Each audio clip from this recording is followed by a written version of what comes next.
Somebody had a question about how do you get a haircut in prison? Great question, right? And something I've never even talked about.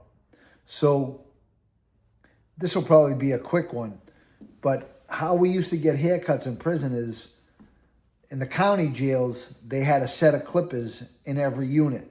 And there was usually a guy or two on the unit that you'd have to check the clippers out either from the barbershop, and they would let them come up to one unit every week, or like in Plymouth, for instance, they had one right there on the unit, and there was only a few guys that could get them. Or at some institutions, in some county jails, they would give them to anybody. You just had to check them out. And usually what would happen is there'd be like one or two guys in the unit that were good, that used to take a couple like bags of fish or whatever the money was at the institution, and they would cut your hair with the clippers.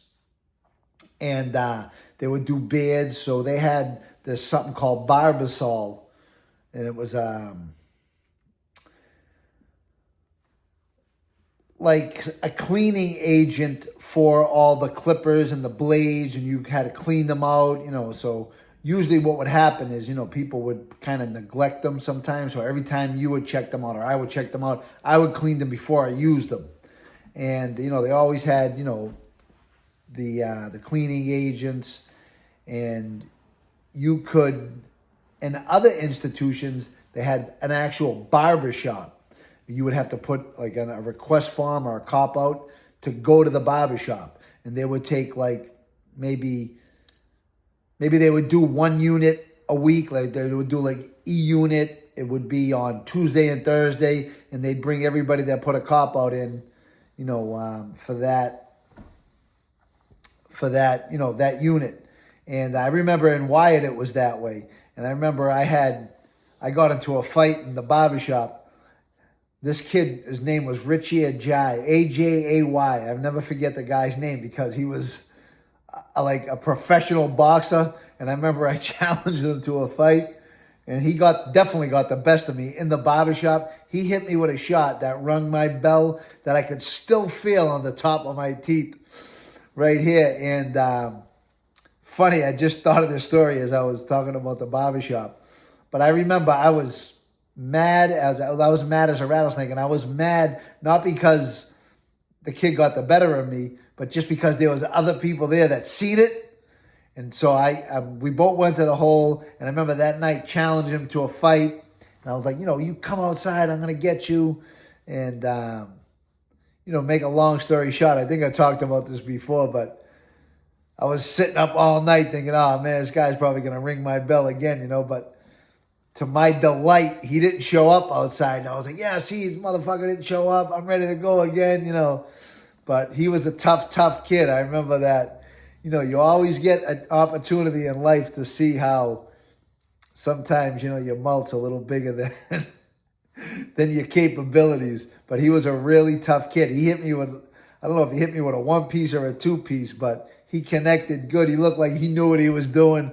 I was just like a barroom brawler, right?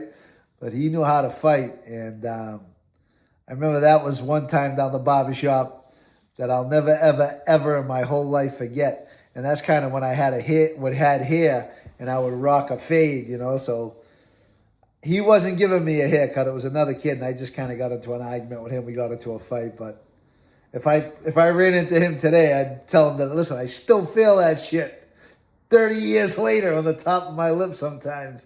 When the weather's just right or I touch it just right, I can still feel it. It's crazy. But when we got into the sentence joints, like when you got sentenced, I was talking about pre-trial there, like Wyatt, Plymouth. Those are the institutions I had experience with. But when you kind of got into the sentence joints, they had barbershops. So like when I first got to Leavenworth, there was a barbershop on the third floor. And, there was 3 or 4 barbers that worked there that were, like street barbers, like good, really good barbers. And you would pay them. You would go in there and be like, hey, is somebody coming at 2 o'clock? Or can I come back Wednesday? Or, I got a visit Friday. Can I make an appointment? And you would just make an appointment in just a regular barbershop. They had an orderly that would clean up, the barbershop. I talked about Henry Borelli that was an orderly up there, and he was a friend of mine. He was a real notable gangster and a really, a dear friend of mine, but, he was just, a notable character.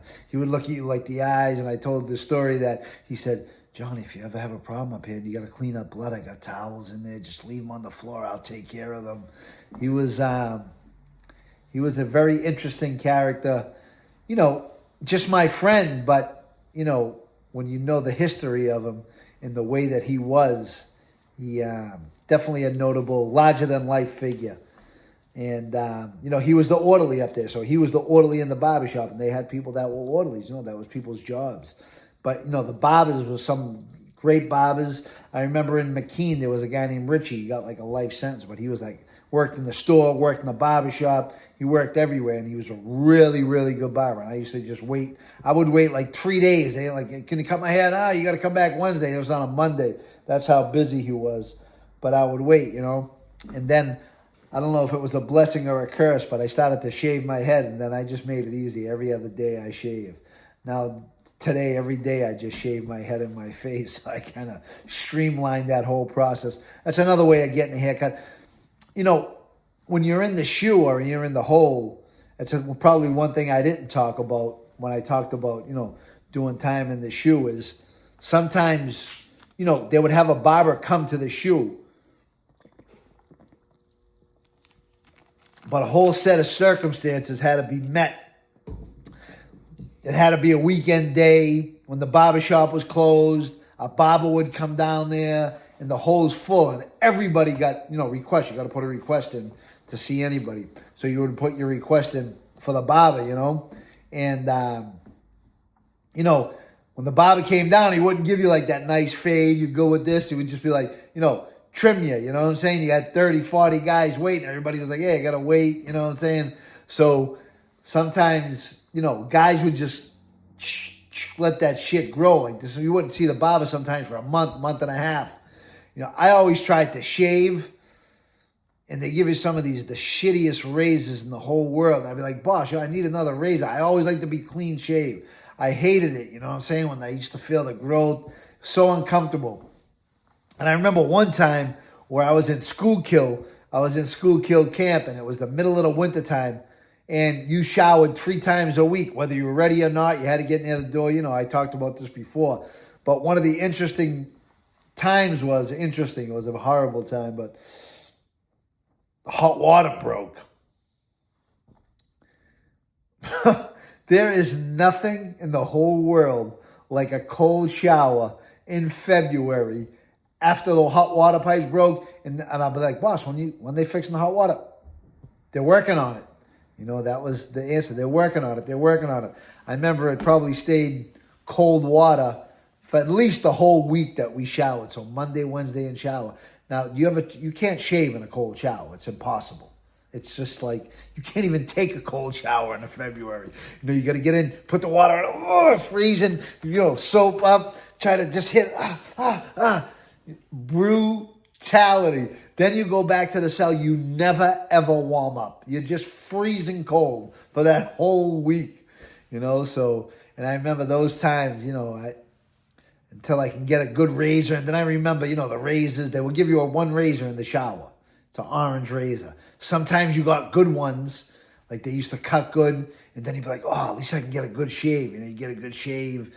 Boss, can I get another razor? They'd be like, all right, give me that one back. The cops would be cool sometimes. Other ones would be like, nah, you can only get one. That's it, but, But most of the time they were cool to be like, hey, give me a razor. I'll give you another one. Give me a razor. I'll give you another one. You could use 3 or 4 razors. You needed them because they were brutal.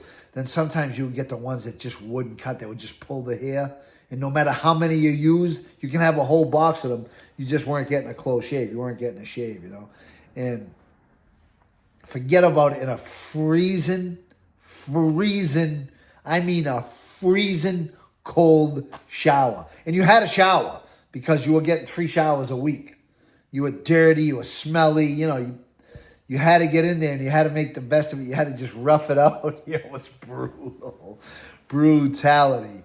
So in the shoe, that was, just a whole nother situation to navigate. When the hot water goes out, imagine you're like, oh my God. God. And I used to hate the heat in prison, but when I got to school kill camp, I kind of learned to appreciate it when I went to the shoe over there because it was freezing in the cells, freezing cold showers. I was like, oh, man. And then I remember, it's always, that which is bitter to endure is always sweet to remember, because I remember when they finally did fix the hot water and you got in that shower and you touched it and you're like, oh, it started to get warm.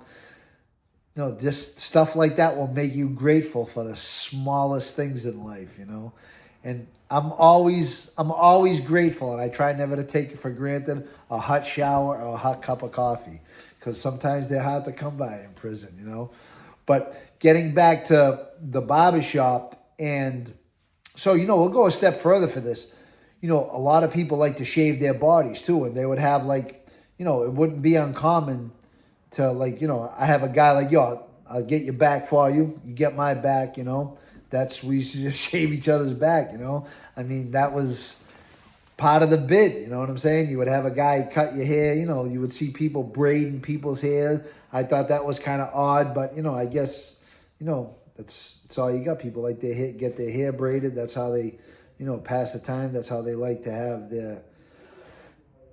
their hair, their style, that was their thing. So, there used to be people that braided hair, people that did it amazingly well, you know what I'm saying? People got paid good money for braiding people's hair and, cutting people's hair. That's a big hustle, another hustle in prison. And, that's how we did it. You get your beard trimmed up, you're going on a visit, you would, then along the lines there, they started selling them beard trimmers. They stopped it, but at some point they sold them. Of course, I was in so long where they started selling them. I bought one, then they stopped selling them, and I had mine. Now you could keep it, and at some point it would become contraband. But if you had a clippers, the officers would usually let you keep them, even if it was contraband, but you couldn't transfer it with them. So if I was going to another institution, you weren't able to take them because they would confiscate them. So you would leave them to your friends, And then at every jail that you went to, you would find somebody there that had a pair, And, grooming is, it's a pretty interesting thing in prison, right? Think about it. It's, my friend Joey O'Kane used to walk around with the clippers every day. He was bugged out. He would just be shaving his arms. He'd be like, Johnny, get my back. I'm like, Joey, I shaved your fucking back yesterday. He goes, no, just get it. Just hit it. He was bugged out. He used to walk around with the clippers. He was a bugged out dude like that. I love him. He was one of my dear friends. But, people get these idiosyncrasies and get these, caught in these ritualistic habits every day, just as part of their bid, And, at the end, what I started to do was I just used to shave every single day. I'd shave every other day. I would shave my face and my head. I would just, sometimes in the shower, most of the time in the shower, I would just take everything in the shower, shave my, then I started shaving my body a little bit, you know what I'm saying? Then I had this weird growth patterns on my leg. I would have bald spots, so I started shaving the bottoms of my legs. And, because I just didn't like the way the hair grew and it looked weird. I remember looking at somebody's legs and I was like, yeah, it's weird, And I looked at mine, I was like, oh, it's the same thing. So I started shaving the bottom parts of my leg. Then you get bugged out with that stuff. The Puerto Rican dudes used to shave their whole bodies, and, it's just a kind of a thing to do. And it was interesting that somebody, put that, hey, what about your beard? What about, people getting haircuts in jail? So I just thought it would be interesting to share that it's a big hustle. It's just like on the street. Where did the clippers come by? Community clippers. People use the community clippers. And they had something called Barbers, which would, sanitize the equipment. And did I see people get bumps on the neck? Did I see people get a fungus? Yeah, sometimes if the equipment isn't cleaned properly, people don't do what they're supposed to do. And that's prison. And even getting into that to go a step further than with the grooming process, you could buy your own fingernail clippers and toenail clippers, but when you were in the shoe, they had one set. And you used to request them, can I use the clippers tonight, and they would bring them around. And, I always had a little bit of that Barbers with me, and I would always keep it with a Q-tip. so I could clean it. You know, they say never use anybody else's, hygiene items, but that was the protocol. They had one pair of because I had my own, but you couldn't access your property, that type of property, because it was a security risk to have anything sharp in the shoe, so in the hole. So you'd have to get the one set that the cop would bring you. He would inventory that you had them. You would have a certain amount of time to have them, and you would just do your thing with it, Not the best of conditions. So don't take your fingernail clippers and your toenail clippers for granted. So that's basically in a nutshell. That's getting a haircut in prison. But keep asking the questions, because the questions have prompted a lot of these,